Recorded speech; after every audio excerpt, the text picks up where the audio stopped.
एका मनोरुग्णाला चक्क शेतातल्या या तीन पत्राच्या झोपडीमध्ये मागील 5 ते 6 महिन्यापासून बांधून ठेवल्याचा प्रकार समोर आलेला आहे। आपण सध्या आहोत वागद या शिवारात। भोकर तालुक्यातील हे वागद येथील शिवार आहे आणि या शिवारातलं हे टीन शेडचं छोटंसं झोपडं आहे आणि या झोपड्यामध्ये मागील 5 ते 6 महिन्यापासून पांडुरंग वागदकर हा मनोरुग्ण याला त्याच्या आईनं या शेतात बांधून ठेवलेलं। त्याचं कारण बी तसंच आहे।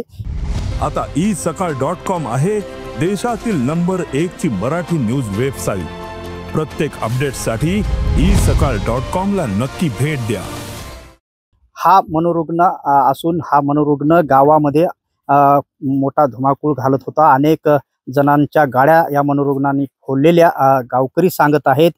काही लहान मुलांना देखील मारल्याच्या घटना देखील समोर आल्या होत्या। त्यानंतर आईला असं वाटलं की आपला मुलगा काहीतरी गावामध्ये विचित्र प्रकार करतोय, त्यामुळं आईनं आपल्या शेतातील या छोट्याशा झोपड्यामध्ये या मनोरुग्ण पांडुरंग वागदकरला आणून ठेवलं आणि त्याची आई रोज त्याला संपूर्ण खाण्यापिण्याची व्यवस्था जवळपास 3 ते 4 किलोमीटरवर जाऊन येऊन करत असते। आपल्यासोबत त्याची आई आहे।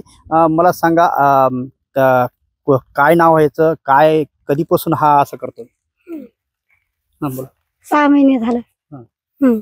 येतो बांधून आहे। संडास येतं, लगेच येतं, पाण्यामध्ये बांधून आहे। रोजाला आणून पोसतो, जेवण करून देतो, आणून देतो। काय कशामुळे इथं बांधण्यात आलं? लोकाला घरी माराले, गाड्या फोडाले, लोकांच्या लेकरा माराले, बायाला माराले, घरी पसारा ठेवून आले, कातकर खायले, घरचा पसारा फेकून द्याले। तुम्ही कोणाला काय कळवलं का? कुठं टाकलं होतं का ह्याच्यासाठी? आणि याच्यासाठी टाकलं होतं त्या याला येरड्याला। मग त्या आणून सोडलं। मग आता काय कसं तुम्ही त्याला भाकर देता? आणि जवळपास खूप दूर आहे, कशी त्याची सोय आम्ही करता? पाण्यात येता, पाट येता, झडीत येता। आता उपाशी राहू दे वाटणार, येथून तेथून आणता, रोजाला जाऊन सन्या दोघी मायली की आम्ही, आम्हाला कोणी नाही। बाप वारले, 6 महिने झालं।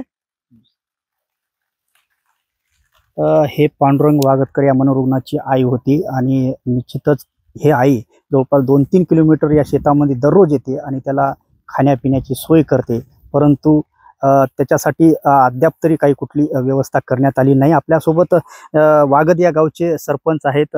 काय सांगाल, किती दिवसापासून हा प्रकार सुरू आहे आणि तुम्ही गावकरी म्हणून काय त्याच्यासाठी उपाययोजना केली? आता 6 महिने झालं। याने 6 महिन्यापूर्वी एक लहान लेकराला आपटवलं होतं। त्याचा बऱ्याच जखमी झाला होता तो आणि बऱ्याच जणांच्या गाड्या फोडल्या। त्याच्यामुळं याला इकडं शेतामध्ये आणून ठेवलं।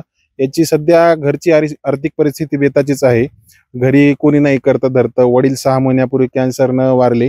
4 वर्षापूर्वी याचा एक छोटा भाऊ होता, तो बेपत्ता झालाय। आता घरी एक आई आहे आणि एक बहीण आहे। आता दोघी जणी रोज मजुरी करून त्याला इथं पाण्या पावसामध्ये 2 ते 2.5 किलोमीटर पाय तुडवीत येऊन त्याची भाकरीची सोय करतात। माझी प्रशासनाला विनंती आहे की त्यांनी याची काहीतरी सोय लावावी। NGO ला पण विनंती आहे याची सोय लावावी। तुम्ही याच्या अगोदर कोणाकडे मागणी केली का? काही सांगितलं का याच्या अगोदर? नाही, आम्ही पोलीस प्रशासनाला कळवलं होतं, पण ते काही जुळून आले नाही। आणि एक वेळेस नांदेडच्या सिव्हिल हॉस्पिटलला पण नेलं होतं, त्यावेळेस संप होता, पण पुन्हा काही जमलं नाही त्याच्याने। आता काय मागणी असणार आहे? माझी प्रशासनाला विनंती आहे की याला आता सध्या जखमा होत आहेत आणि यांच्या घरची परिस्थिती पण बघू वाटत नाही। त्याची आई रोज मजुरी करते आणि आमच्या समोर येऊन ढसा रडते, ती बघू वाटत नाही। प्रशासनाला विनंती आहे की याची काहीतरी विल्हेवाट लावावी आणि याला कुठंतरी बंदोबस्त करावा याचा। निश्चितच हे होते वागद येथील सरपंच। त्यांनी देखील प्रत्येक ठिकाणी संपर्क साधण्याचा प्रयत्न केला, परंतु कोणीही त्यासाठी समोर आलेलं नाही। परंतु या मनोरुग्ण पांडुरंग वागदकरला कुठल्या तरी NGO येऊन याची व्यवस्था करावी अशी मागणी आता गावातून होत आहे। संजय सूर्यवंशी, साम TV न्यूज, वागद, नांदेड।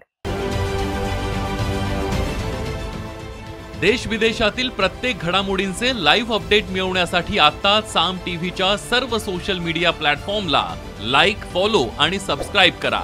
तसंच सर्व नोटिफिकेशनसाठी बेल आयकॉन प्रेस करायला विसरू नका।